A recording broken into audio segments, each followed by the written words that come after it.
Before I actually press record on the software to record this video, I kindly and politely asked my followers on Twitter, should I go in or leave this alone? And they all agreed that I should go in about this prick named Gad Saad. Now, I don't know who this guy is. I only found out about him today, and I'm recording this on February 7th, 2022. And from what I've learned is that this guy is the ultimate prick. So this guy, he's Lebanese-Canadian, because I believe he lives in Canada, and he's some kind of a professor. And he has apparently, this isn't his first ride at the rodeo, but this one right here, this tweet right here in particular, he literally went completely left field with it. And there's another part to this tweet too that's underneath this one, and I'm gonna show that in a second. And this proves right here that black people, we have no friends. We say it all the time, but we mean it. We have no friends, we have no allies. It is just us. Like Beyonce said in that song, me, myself, and I, that's all we got in the end. That definitely applies here. So I'm gonna read here what he said, and then I'm gonna dissect. Jews have been the most persecuted people in history, and that could be debatable. They were nearly exterminated. I escaped persecution in Lebanon because I am Jewish, and yet I don't wilt away at hearing some idiot use anti-Semitic words. I'm not a fragile flower. Enough with the hysteria around the N-word. So here we have yet again another non-black individual inserting themselves into black people's business and trying to tell black people how to feel and, you know, what to do and all stuff like this. This is nothing new, unfortunately.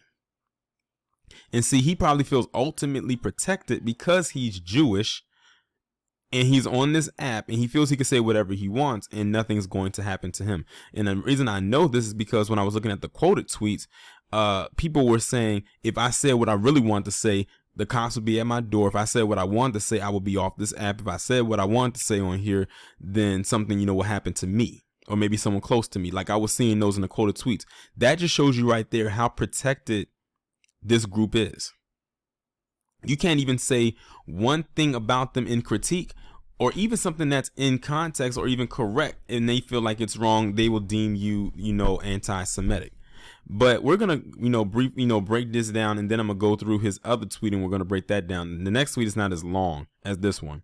He says Jews have been the most persecuted people in history. I already gave my take on that, and I said that can definitely be debated because based on the numbers, we can actually say black people who are descendants of chattel slavery were the most persecuted people in history. As a matter of fact, speaking of the Holocaust, weren't there some black people who were in the Holocaust that were affected as well, but they don't try to, talk about that. But I think it's well documented. I think someone can leave that down in the comments for me. If you're watching this video, he says they were nearly exterminated. Guess who was also nearly exterminated? Us. And see, the thing is, he literally centered this around himself. Like he literally made himself the center of the universe in this tweet, while throwing us in the mix and under the bus. He says, I escaped persecution in Lebanon because I am Jewish, and yet I don't wilt away at hearing some idiot use anti-Semitic words. I beg to differ, because that ADL, the Anti-Defamation League, is centered around the Jewish community. And if you dare utter one thing that they don't like, it doesn't even have to be wrong. If you utter something they don't like, then they're going to find a way to cancel you or have you have a sit down and, talk to you and give you a revisionist history about the Jewish community and everything like that. Look at Whoopi Goldberg. They about to do it for her right now. They did it to Nick Cannon. I'm sure they've done it to plenty of others. So I don't want to hear people saying that you don't wilt away at some idiot using those words, because that's a lie. And let's hypothetically say it's not you personally. You're just one person out of how many that feel that way.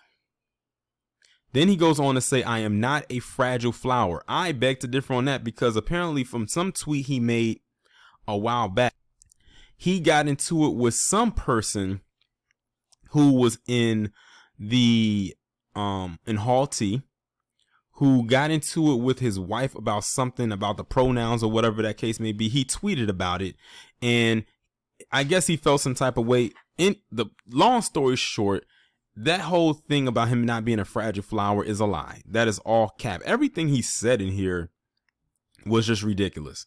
But then he ends it off with this. Enough with the hysteria around the N-word. Well, guess what? It's interesting he said enough with the hysteria around the N-word.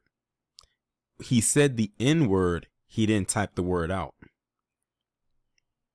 And that's actually going to, head into the second part of this tweet. Keep in mind, he said the N-word. He didn't write it all. He didn't type it all the way out. And the thing is, on this app, you can type that whole word out and the tweet will go through without them taking the tweet down. I know, because I went through some of the quoted tweets and they're echoing the same things that I was saying. And they typed that word, and I'm talking about with the ER. Of course, that was coming from other black people. And that tweet was up. The tweet was up. But let's go to the next tweet. He says, yes, it's wrong to be racist. Yes, it's wrong to use racial slurs. But what if I told y'all about that word but? Anything that comes after that word but, usually bullshit is following. And that's exactly what happened here. He said, but it's only an effing word. If it's only an effing word, then why didn't you effing type it out then? You effing POS. See, I'm talking like him right now. See, he knows that is not just a word. And several others who think like him, like Joe Rogan and so many others, know that it is not just a word. Whether you say it with the A or the ER, it is not just a word. And he knows that, because if it was just a word, then he would have typed it out. Now, what's interesting is there was another tweet that I came across in the quoted tweets, and it was a tweet that he made back in 2016, and he mentioned the word that began with the letter K and rhymes with the word like. Now, we know that is a slur for them, but he said it on here. He typed it all the way out. He didn't say the K word. He typed it all the way out. Now, he typed that word out, which we know was a slur for them, but he censored himself when he said the N word. So what are you trying to say, Gad Saad? Are you trying to say that that word actually is a less meaningful word, even though you know it's a slur, than the N word, which you know is also a slur, but you want to just mask it as it's just an effing word? He told on himself in that tweet. He goes on to say, it's not Ebola. Why did you bring up a deadly virus? And then brought up a deadly virus that occurred in Africa at that. A majority black continent. He didn't say smallpox. He didn't say mad cow. He didn't say Nile. He didn't say any of those other. And you could do anthrax, and we know what anthrax is, but you know what I mean. But he went to Ebola. He went to a disease that wiped out a lot of, well, they claim it was a lot, but it did take out quite a bit of people on the continent. He said it's not Ebola. He literally compared saying the N-word that he refers to as the N-word, because he didn't type it out. He called it an effing word as if it had no meaning at all. Like it was just a word that you just casually say, like the words I'm talking or saying right now. That is not that word. Then he said, it's not Ebola. Again, a virus. Then he says, I despise weakness. You were weak when you typed N-word instead of the whole word, while saying it's an effing word. Like, this guy literally is he's a tool. He's the definition of a tool. And he has a very punchable face, might I add, and you'll see his picture in the thumbnail. He said, I despise weakness. He must have thought he had all the strength to type this up. No, you didn't. You really didn't, because he's not even saying anything we have not already heard, digested, and debunked several times over.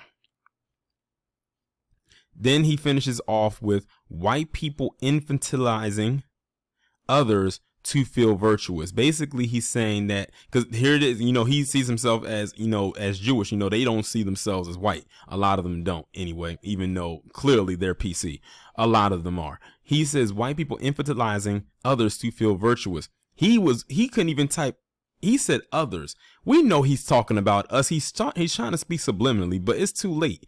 We already know you're talking about black people. And then he said white people infantilizing, basically infant, babying, coddling our feelings, so to speak.